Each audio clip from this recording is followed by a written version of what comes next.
En 1914, situé en Alsace allemande, ce site se situe, de nos jours, en France dans le Haut-Rhin.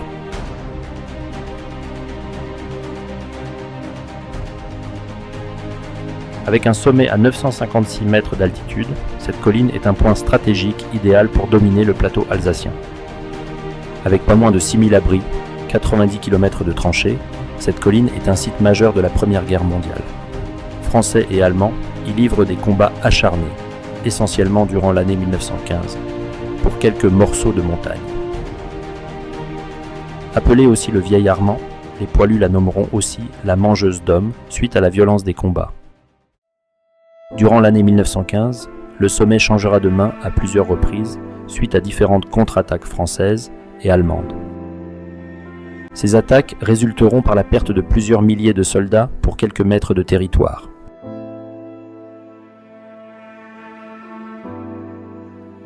Jean-Louis Thomas, prêtre soldat du 334e régiment d'infanterie. Au point où les tranchées sont les plus rapprochées, la distance qui les sépare n'est que de quelques mètres, 5 en certains endroits.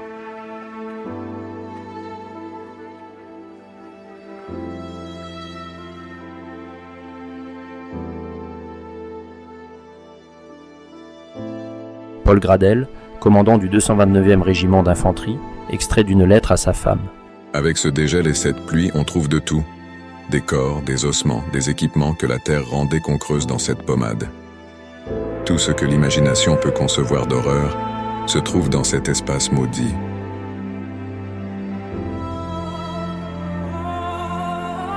Extrait du journal de Fritz Klingenberg, du Garde Schützen, bataillon, le 11 mai 1915. Des tirs d'artillerie arrivent de 3 côtés. Malheureusement, ils tirent trop juste. En très peu de temps, nous déplorons déjà des morts et des blessés. Nous voyons 20 à 30 Français qui se faufilent avec des grenades à main vers notre blockhaus. Ils parviennent jusqu'à nos barbelés et nous nous livrons à une bataille de grenades comme je n'en ai encore jamais vu. Et les chasseurs alpins sont incroyablement tenaces. Certains sont déjà à 10 mètres de nous dans le fil de fer barbelé et il en arrive toujours plus. Difficile de dire depuis combien de temps dure le combat, il semble toutefois de jamais s'arrêter.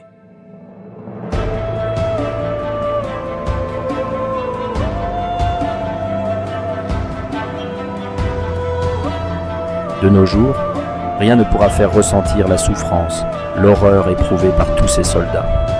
La végétation a repoussé, les obus et bombes ont cessé, le sang a arrêté de couler. Les magnifiques points de vue s'entremêlent aux cratères de bombes, tranchées et fortins encore présents. La présence de plusieurs stèles accentue l'émotion et le souvenir à tous ces soldats qui ont donné la vie lors de ce conflit. Poésie de tranchées, Charnier, du lieutenant Henri Martin. Vos corps sont demeurés sur la montagne nue, autrefois verdoyante et longtemps inconnue. Et vos petites croix dont le flot s'égalise. Regarde le sommet, cette terre promise dont la conquête vous hanta. Un grand calme s'étend à présent sur la crête. Tous sont partis, plus de fracas. Le vent s'arrête autour des derniers troncs debout. Et malgré le roc nu, le soleil, la froidure des vallons d'alentour, l'immortelle verdure remonte à l'assaut de partout. Près de 25 000 Français et Allemands sont tombés sur ces pentes.